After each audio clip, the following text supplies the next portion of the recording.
Voting मध्ये जवळपास 1,83,000 voting झालेलं आहे. 88, 1,88,000. 1,88,000 दीड वाजेपर्यंत. दीड वाजेपर्यंत जे आपलं जे आकडेवारी आलेली आहे.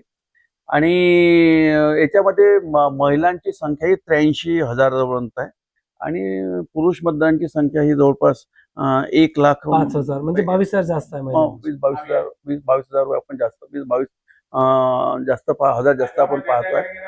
पण खऱ्या अर्थानं आपण तर पाहिलं की 7:30 वाजतापासूनचा जो पिरियड असतो तो 10:30-11 वाजेपर्यंत या ठिकाणी महिला खऱ्या अर्थानंच घरगुती कामांमुळे असेल किंवा काही घरगुती अडचणींमुळे असेल त्या मतदानाला खूप मोठ्या निघू शकत नाही.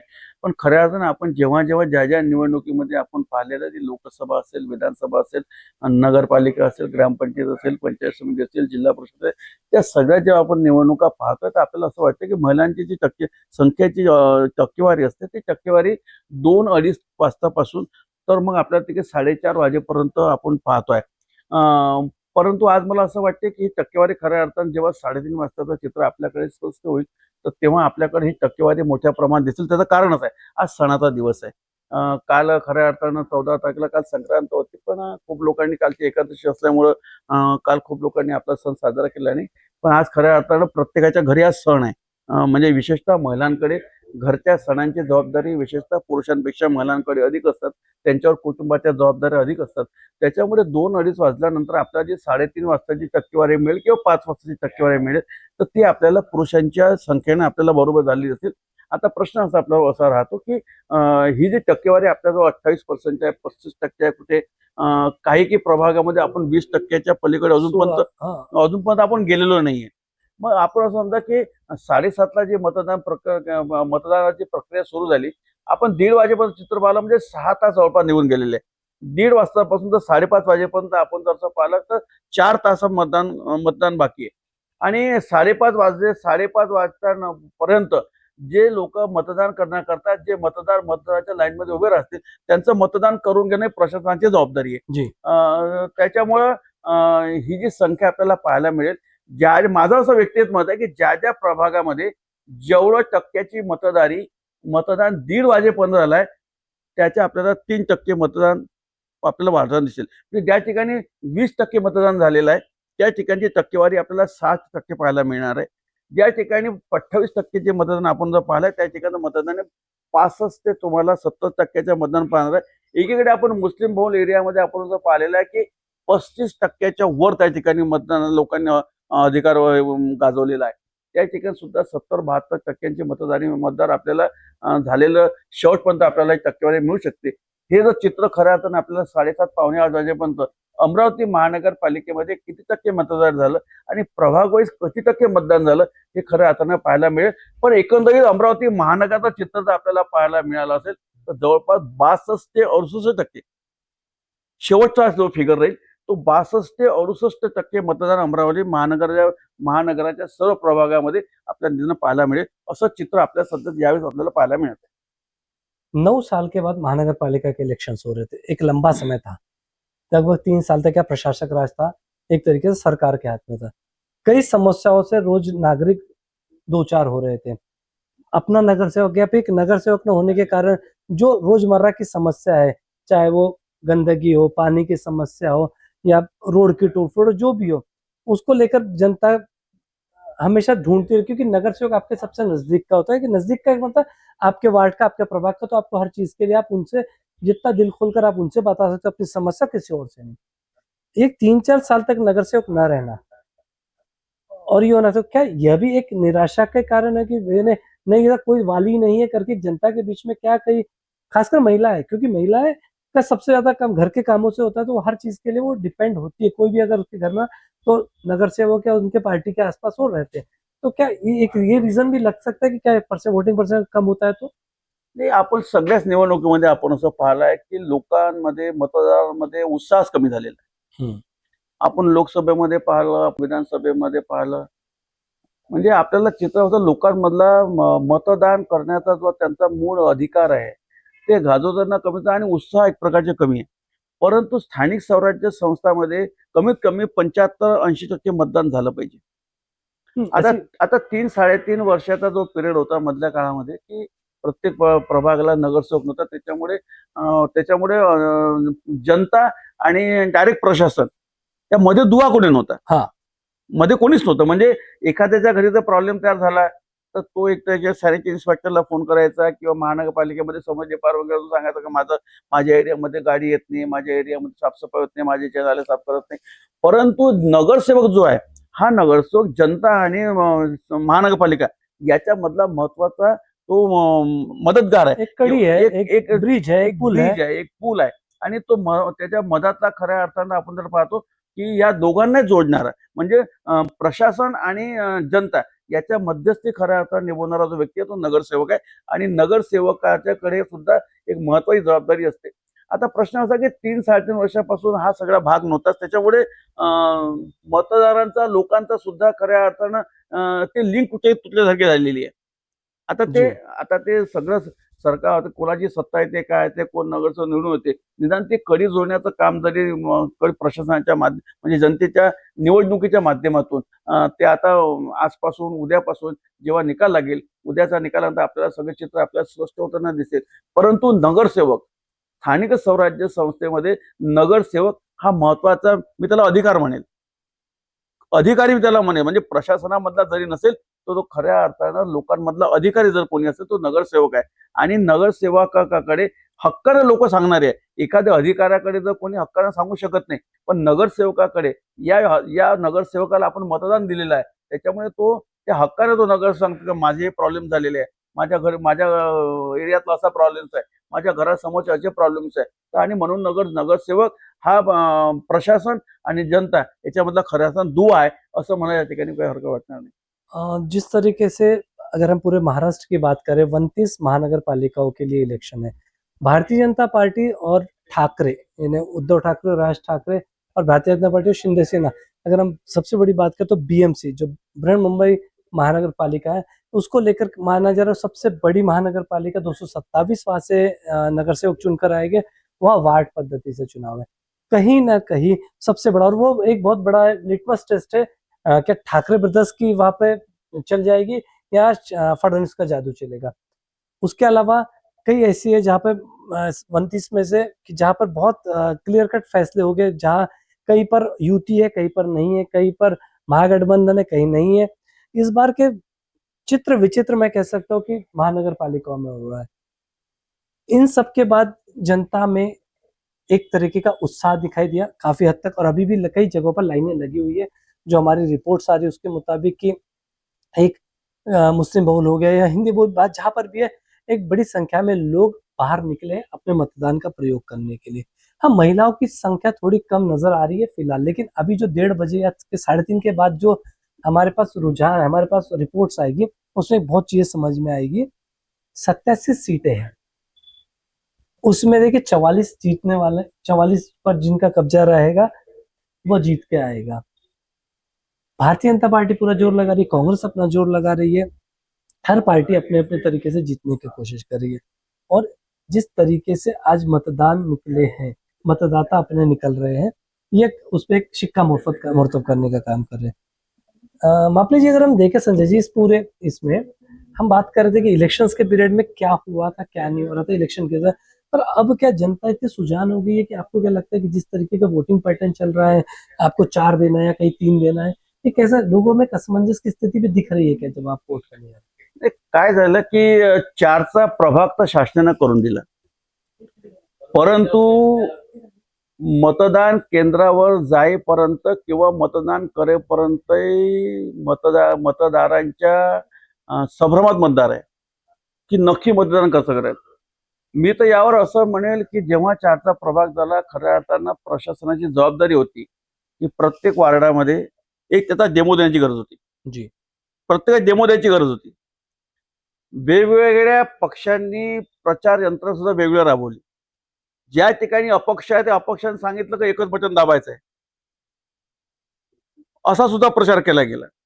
काही काही ठिकाणी असा प्रचार केला गेला की 4ही ठिकाणी बटन दाबायचे आहे, म्हणजे एका ठिकाणी 2 दाबायचे, काही 2 दाबायचे, असा सुद्धा प्रचार केला गेला. परंतु प्रशासनाची ही जबाबदारी होती की त्या ठिकाणी खऱ्या अर्थानं 4च्या प्रभागामध्ये तुम्ही जेव्हा 2 आणि 4 तुम्ही त्या ठिकाणी ईव्हीएमच्या मशीन ठेवणार आहे तर त्या ठिकाणी तुम्हाला डेमो द्यायची गरज होती.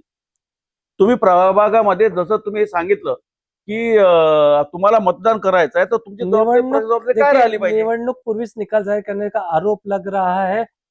उद्धव ठाकरे ने कहा कि सत्ताधारी प्रभुत्व होता है म्हणून गोंधळ, इस तरीके का है कि महाराष्ट्र महानगर पालिका में आरोप प्रत्यारोप का दौर शुरू हो चुका है। आज राज ठाकरे ने भी ये बात कही कि जिस तरीके से शाही लग रहा है आप वो पोछी जा रही है, ये सब हो रहा है। यानी कहीं ना कहीं या तो जीत हार को लेकर और जो आरोप प्रत्यारोप, जो मुझे लगता है कि मुझे लगता है कि ये सब चीजें बाद में होनी चाहिए, पहले इस तरीके का आरोप प्रत्यारोप भी निरुत्साह का वातावरण मतदाताओं में तैयार करते। क्या आपको लगता है सर? नाही नाही, आता जसं आपण जे बातमी पाहतो या बातमी सत्यता आपल्याला माहित नाही या बातमीपर्यंत. आणि निवडणुकीमध्ये सगळे आरोप प्रत्यारोप अपेक्षित असतात. देखिए उद्धव ठाकरे ने जो कहा कि भाई ये सत्ताधारी हार रहे इसलिए इतना गोंधळ है, तो वही आशीष शेलार भारतीय जनता पार्टी के बड़े नेता, उन्होंने कहा है कि हेरा फेरी तो है लेकिन उद्धव ठाकरे की बुद्धि में हेरा फेरी है। ये उनका संतप्त आरोप, उन्होंने उस आरोप का जवाब दिया है। और एक उद्धव ठाकरे का आरोप है कि निवडणूक आयोग यानी कि जो इलेक्शन कमिश्नर है महाराष्ट्र का, वो सत्ताधारी खासकर भारतीय जनता पार्टी, शिवसेना और राष्ट्रवादी के लिए कार्य कर रहा है, ये इन्होंने आरोप लगाया। वही साई जो बता रहे कि साई की जगह जिस तरीके से आपने इस बार पेन या फिर एक मार्कर लगाया जा रहा है, उसको लेकर भी कई बातें उठ रही है। ये अब इन बातों का सही में कोई औचित्य है या ये बातें सिर्फ एक बातें रह रहेंगे, इस पे कोई कार्यवाही होती दिखेंगी आपको? नाही नाही, काय विषय काय आहे की हा विषय अमरावतीमध्ये सुद्धा आहे. काही काही ठिकाणी शाई पुसल्या गेल्या. हा अमरावतीतल्या विविध आपण जर केंद्रावर पाहिलं तर त्या ठिकाणी सुद्धा शाई पुसल्याचे त्या ठिकाणी आरोप झाले. काहींनी ते प्रॅक्टिकली दाखवलं की मी आता मतदान केलं आणि माझी शाई कशी होते. हे प्रकार अमरावतीमध्ये सुद्धा आपल्याला पाहायला मिळाले. आणि हा जो आरोप प्रत्यारोपाचा विषय, आरोप प्रत्यारोप हा शेवटच्या घटकापर्यंत, इव्हन उद्या निवडणूक निकाल लागल्यानंतर सुद्धा आरोप प्रत्यारोप होत राहतील. पूर्ण महाराष्ट्रामध्ये अनेक व्हिडिओ व्हायरल झाले की उमेदवारांनी मतदारांना पैसे वाटण्याचे. त्याच्या तक्रारी महाराष्ट्र राज्याच्या इलेक्शन आयुक्तांकडे, निवडणूक आयुक्तांकडे केल्या गेल्या. जेव्हा निवडणूक आयुक्तांना जेव्हा पत्रकारांनी विचारलं की तुम्ही सगळे व्हिडिओ पाहताय, हे सगळे व्हिडिओ व्हायरल होत आहे, पैसे वाटण्याच्या वेगवेगळ्या कला आणि प्रकार आपण व्हिडिओच्या माध्यमातून पाहताय, तुम्ही काय कारवाई कराल? त्याच्यावर इलेक्शन कमिशनरने सांगितलं आणि त्यांनी सांगितलं याच्यावर पोलीस प्रशासन कारवाई करेल. खरं पाहता ही जबाबदारी इलेक्शन कमिशनरची असली पाहिजे की ज्या ज्या ठिकाणी जशा प्रकारचे व्हिडिओ व्हायरल झाले आणि पैसे वाटण्याचे व्हिडिओ व्हायरल झाले, ही जबाबदारी इलेक्शन कमिशन सुद्धा आहे. पण आतापर्यंतच्या सगळ्या आरोप प्रत्यारोपावर एकाही ठिकाणी या ठिकाणी कुठल्याही प्रकारची कार्यवाही केली गेली नाही. इव्हन इलेक्शन कमिशनने सांगितलं हे सगळं पोलिसांनी पाहावं. आणि आपल्याला खूप ठिकाणी असंही पाहायला मिळालं की खूप ठिकाणी पोलीस 2 ते 4 ठिकाणी पोलीस दिसले, पण त्याच्यावर कुठल्याही प्रकारची कारवाई होताना आपल्याला दिसली नाही. इव्हन ही जबाबदारी खऱ्या अर्थानं प्रशासनाची राहिलेली आहे. निवडणूक आयोग जो है, महाराष्ट्र के निवडणूक आयोग के वानखेड़े ने भी सीधा जो उद्धव ठाकरे ने आरोप लगाया उस पर जवाब देते हुए कहा है कि 2% ईवीएम की खराबी को उन्होंने कबूल किया है, लेकिन ये बेबुनियाद आरोप लगाए जा रहे हैं। और जो निवडणूक आयुक्त को निलंबित करने की जो मांग की जा रही थी, मुझे नहीं लगता कि ये मांग में कोई यानी इस समय कुछ होगा या सरकार या ये कुछ कर पाएगी, इसकी तो अभी संभावना कम नजर आ रही है। लेकिन ये भी आरोप प्रत्यारोप, ये भी क्या जो आम मतदाता है उन्हें इन सब चीजों से दूर कर रहा है। एक जो राजनीति होती थी कि जीत हार देखी चलेगी, आप कोई जीतेगा कोई हारेगा, लेकिन हारना के पहले इस तरीके, जीतने के बाद जिस तरीके का वातावरण निर्माण किया था, कहीं ना कहीं ये आम मतदाताओं के मन में इन चुनावों के प्रति एक तरीके से निराशा का भाव उत्पन्न करता है। कसं आहे, या आपण एका जागी म्हणतो की लोकशाहीमध्ये सगळ्यात मोठा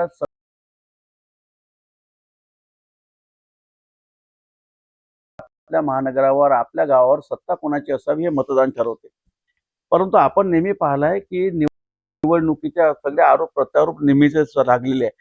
पण आता अशा पद्धतीने आरोप लावणे आणि त्या आरोपाच्या माध्यमातून मतदारामध्ये संभ्रम तयार करणे, या मतदानाच्या संभ्रम तयार करणे, एकीकडे प्रशासनाची जबाबदारी आहे आणि प्रशासनाची आणि पार्ट्यांची सुद्धा जबाबदारी, अशा प्रत्येक राजकीय पक्षाची जबाबदारी आहे त्यांनी मतदारांचा उत्साह वाढवला पाहिजे. मग अशा आरोप प्रत्यारोपामध्ये जर आपल्याला त्याच्या उत्साहावर फरक पडत असेल आणि आपण खऱ्या अर्थानं मतदारांना जर संभ्रमात आपण पाडत असेल तर त्याचा सुद्धा मतदानाच्या प्रक्रियेवर त्याचा फरक पडतो, हे नाकारून चालणार नाही. आणि म्हणून आता आरोप कसे आहे, त्या आरोपाचं चित्र कसं आहे, ते आरोप कुठल्या प्रकारचे आहे, जे आरोप आता आता त्यांनी सांगितलं की निवडणूक आयुक्तांना तुम्ही तात्काळ निलंबित करा. या सगळ्या प्रक्रियेमध्ये सगळे सगळं आज आताच्या आता होणार, आताच्या आता सरकार करेल असे होऊ शकत नाही. परंतु कधी कधी आपल्याला असं वाटतं की जेव्हा एखाद्या नेत्याला असं वाटतं की या ठिकाणी कशा प्रकारचे घोळ झाले, त्यांनी सांगितलं की शाही पुसल्या गेली, काही ठिकाणी पैसे वाटले गेले, काही ठिकाणी मतामधला उत्साह कमी दिसला, काही ठिकाणच्या लाईन ब्रेकअप करे गेल्या. मग या ठिकाणच्या ज्या तक्रारी इलेक्शन कमिशनकडे गेलेल्या त्याचा उत्साहाचा फरक हा मतदारांवर पडतोच. असं जरी आपण म्हटलं नाही तरी एक गोष्ट तुम्हाला मान्य करावं लागेल की लोकांमध्ये एक नवीन चर्चा चालू होते की अशा तऱ्हेने जर निवडणुका होत असतील, अशा आरोप प्रत्यारोप होत असतील तर आम्ही मतदान का करावं, हा विषय सुद्धा मतदारांच्या खऱ्या त्याच्या डोक्यामध्ये हा विषय येतो. आणि त्याच्यामुळे हा जो विषय आहे हा कुठेतरी निदान इलेक्शन पुरता तरी निदान थांबवला गेला पाहिजे असं माझं मत. देखिए, जिस तरीके से आरोप प्रत्यारोप पूर्व मुख्यमंत्री उद्धव ठाकरे ने लगाया निवडणूक यानी चुनाव के जो चुनाव प्रक्रिया पर, और उन्होंने कहा कि सीधा सीधा निलंबित कर दिया चाहिए चुनाव आयुक्त है उन्हें। किंतु ये सब चीजें जब कई डेमो होते हैं, जब आप करते हैं, एक पूरी प्रक्रिया के तहत होता है। इस प्रक्रिया के इतनी प्रक्रिया, इतना पानी जाने के बाद जब इस तरीके की बातें करना, और वो भी उस वक्त जब मतदाता अपने मत का प्रयोग कर रहे हैं, ये कहीं ना कहीं उनका मनोबल तोड़ने वाली बात होती है। हाँ, ये हो सकता है कि कुछ गड़बड़ी हो। देखिए, उन्होंने भी कहा है कि आपका आक्षेप होना कोई गलत नहीं है, आक्षेप हो सकता है उस पर आप लिखे, पर सीधा निलंबन और इस तरह की कार्यवाही और एक तरीके से अविश्वास दर्शाना, या अविश्वास कहीं ना कहीं आपकी क्रेडिबिलिटी पर और जो स्वायत्त संस्था है उन पर एक तरह की कुठाराघात लगता है। हे काय झालं की आता ते आपण पाहतोय की मार्कर पेन सुद्धा त्या ठिकाणी काही टिक केलेले आहे प्रत्येकाच्या निवडणूक देताना, म्हणजे आपल्याला निवडणूक करताना. परंतु का विषय कसा आहे माहितीये का, हे असे जेव्हा आरोप प्रत्यारोप होतात तर या आरोप प्रत्यारोपाच्या अगोदर त्यांनी सांगितलं की एक डेमो तुम्हाला दिला, म्हणजे जेव्हा जेव्हा इलेक्शन कमिशन कुठल्याही प्रकारचा निवडणुकीच्या संदर्भामध्ये फेस करतो तेव्हा ते सगळ्या राजकीय पक्षांची बैठक बोलावतं. त्या बैठकीमध्ये सगळे विषय तेव्हा क्लिअर होतात की आपल्याला पुढचं कसं आहे, मशिना कशा आहे, काय वेगवेगळ्या प्रकारचे खऱ्या अर्थानं डेमो त्या ठिकाणी दिले जातात. आणि हे सगळं दिल्यानंतर जो डेमो दिला जातो, तो डेमो राजकीय पक्षांची सुद्धा जबाबदारी अशी आहे की तो डेमो खऱ्या अर्थानं त्यांनी मतदारांमध्ये आणि खऱ्या अर्थानं पब्लिकमध्ये त्यांनी नेला पाहिजे. आणि मग एक एक एक नवीन चित्र आपल्याला पाहायला मिळालंय. आपण जेव्हा आरोप प्रत्यारोप पाहतो तर आरोप प्रत्यारोप हे निवडणुकीच्या निकालांना लागणं अपेक्षित आहे. हो, निवडणुकीच्या निकालानंतर एखादा आरोप प्रत्यारोप ठीक आहे, पण सगळ्या निवडणुकीची प्रक्रिया सुरू असताना किंवा मी एक गोष्ट मान्य करतो की काही ठिकाणी गडबडी झाल्या असेल. अमरावतीमध्ये सुद्धा आपल्याला ज्या अबकडच्या आपल्याला मशिनरी त्या ईव्हीएम मशीन तो लावायला पाहिजे तकनीकी होत्या गडबड आपण त्या याच्यात जे त्या- सांगणं, त्या ठिकाणी होऊ शकते. हा, काही ठिकाणी शाही सुद्धा मोडल्याची सुद्धा आपल्याला तक्रारी प्राप्त झालेल्या आहे. काही ठिकाणी आपल्या अभिजित अडसुडांनी सुद्धा या ठिकाणी आपल्या काही तक्रारी केलेल्या आहे की या मशिनरीची जी तुम्ही तो सिक्वेन्स खऱ्या अर्थानं तुम्ही चुकीच्या पद्धतीने लावलेला आहे. तक्रारी एवढ्या मोठ्या निवडणुकीच्या प्रक्रियेत सगळ्या तक्रारी येणार आहे. परंतु हा विषय असा असते की ज्या ज्या ठिकाणी खूप टसलची लढाई असते, काही काही ठिकाणी थेट लढाई असते दोनच उमेदवारामध्ये, त्या ठिकाणी एका एका मताला महत्व असते. आणि ते एक एक मत सुद्धा खऱ्या अर्थानं निवडून देणं किंवा निवडणुकीच्या पराभवाच्या छायेमध्ये उमेदवार असणं, या दोघांवर ते खऱ्या अर्थानं डिपेंड करतं. आणि म्हणून हे जे आरोप प्रत्यारोप आहे, हे आरोप प्रत्यारोप आपण निकालानंतर पाहिले, पण निकालापूर्वी जे आरोप प्रत्यारोप आहे त्या आरोप प्रत्यारोपावर खऱ्या अर्थानं त्या ठिकाणच्या ज्या सिच्युएशन असतील, त्या ठिकाणी जर खरं त्यांनी कंप्लेंट्स केल्या असेल तर त्या निवडणूक आयोगांना त्यांना सांगायला पाहिजे की असे असे विषय तुम्ही याच्यावर खऱ्या अर्थानं दुरुस्ती केल्या गेली पाहिजे. तसं आपलं अमरावतीमध्ये सुद्धा आपण पाहत आहे. आणि त्याच्यावरून लोकांना या मतदानाच्या प्रक्रियेमध्ये सूचक आणि चांगलं मतदान आणि निपक्ष मतदान आपल्याला कसं करता येईल याकडे खऱ्या अर्थानं शासनाची जबाबदारी राहिली पाहिजे. आरोप प्रत्यारोप का दौर शुरू हो चुका है। खासकर मुंबई महानगर पालिका को, बीएमसी को, जो सबसे ज्यादा एक नाक की महानगर पालिका भारतीय जनता पार्टी के लिए भी, और उद्धव सेना, खासकर उद्धव सेना उबाटा और राज ठाकरे की मनसे के लिए थी। उसको लेकर कई दावे प्रतिदावे चलते रहे, बहुत चीजें होती रही, और अब इलेक्शन के पहले एकदम इलेक्शन हो रहा है, अभी यानी आपके मतदान शुरू है और उसमें इस तरीके की बातें उठनी। ये अपने आप में क्या इंडिकेशन करता है, आप ये समझने चाहिए कि ये इस तरीके, ये हो सकता है 5:30-6 के बाद आप बोले, यहाँ सुबह ही आप कर लेते थे, लेकिन किंतु एक तरीके से इलेक्शन कमीशन पर आरोप लगा देना, उसको बर्खास्त करने की बात कर देना, ये कहीं मैं बार बार कर रहा हूँ, स्वायत्त स्वायत्त संस्थाओं पर कहीं ना कहीं उनका मनोबल कम करने की बात है। एक मार्कर पेन का उपयोग किया गया इस बार। हाँ, मैं भी जब गया मुझे मार्कर पेन ही लगाया गया और उनका है कि इसको पूछा जा सकता है। आप मतदाता है, आप एक बार मतदान करनी होगी, आपको उन्होंने लगा दी, उसके बाद आपको पूछने की आवश्यकता, पूछने का आपको पूछ भी ली तो आपको वापस दोबारा मतदान के लिए आवश्यकता है क्या जाने? आप जो आरोप लगा रहे हो कि वापस पूछी जा सकती है, आपका तो वहां पर भी एंट्री हो जाती है जब आप आए हो, तो अब वो आपके इस पे क्रॉस कर देता है कि आप आ गए हो, अब आपका नहीं होगा, तो दोबारा मतदान कैसे होगा, मैं ये जानना चाहता हूँ। नाही नाही, आपण असं पाहिलंय की अगोदरच्या प्रक्रियेमध्ये असं व्हायचं की लोक बोगस मतदान करतात, याच्या हम्म. नावाने त्याच्या नावाने त्याच्या नावाने, किंवा काही बूथवर काय असते, काही बूथवर जे उमेदवारांचे प्रतिनिधी असतात, त्या उमेदवारांच्या प्रतिनिधी कोणाला आक्षेप घेतला नाही, त्याने जर शाही जर पुसल्या गेली, त्याची शाही जर त्याच्या बोटावर राहिली नाही, तर तो दुसऱ्याच्या नावानं मतदान करते, असे घडलेले प्रकरण आहे. हे घडलेले प्रकरण आहे. समजा एखाद्या एखाद्या उमेदवाराच्या प्रतिनिधीने आक्षेप नाही घेतला, किंवा एखाद्याचा उमेदवाराचा प्रतिनिधी त्या सेंटरवर केंद्रावर नाही तुम्हाला दिसला, तर मग त्या ठिकाणी असे आक्षेप आपण घेतो, आणि असे आक्षेप जेव्हा आपण खऱ्या अर्थानं घेतो, तेव्हा तेव्हा पुन्हा पुन्हा मतदान झाल्याचे अनेक तक्रारी वारंवार आपल्याकडे आलेल्या आहेत. आणि म्हणून जी शाई पुसण्याचा जो विषय आहे, की ही शाई पुसल्या गेली, आणि शाई पुसल्या गेली, दुबारा मतदान त्या खऱ्या अर्थानं त्या मतदारांनी करू नये.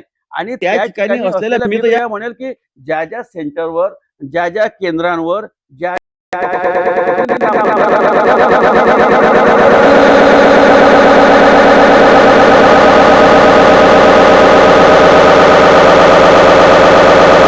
ओळख आहे ती प्रतिनिधीला असलं असं पण नाहीये. आणि त्या दृष्टिकोनातून आपण असं पाहिलं की असे जे प्रकार आपण निवडणुकीमध्ये पाहतात, हे प्रकार काही नवीन नाहीये.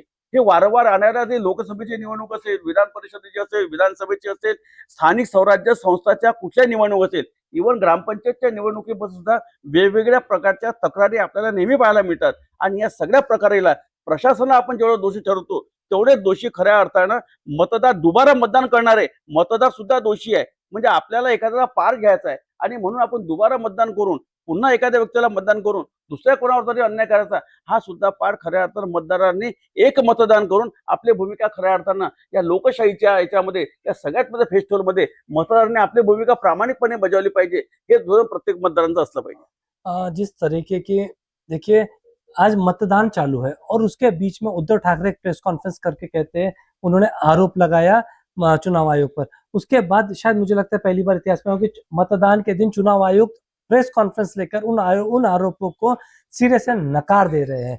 कहीं ना कहीं स्वायत्त संस्थाएं अपनी स्वायत्तता के लिए लड़ रही है, ऐसा भी दिखाई दे रहा है। हाँ, कई जगह हुआ, जैसे नासिक में भाजपा के उम्मीदवार पर हल्ला हुआ, उन पर हुआ।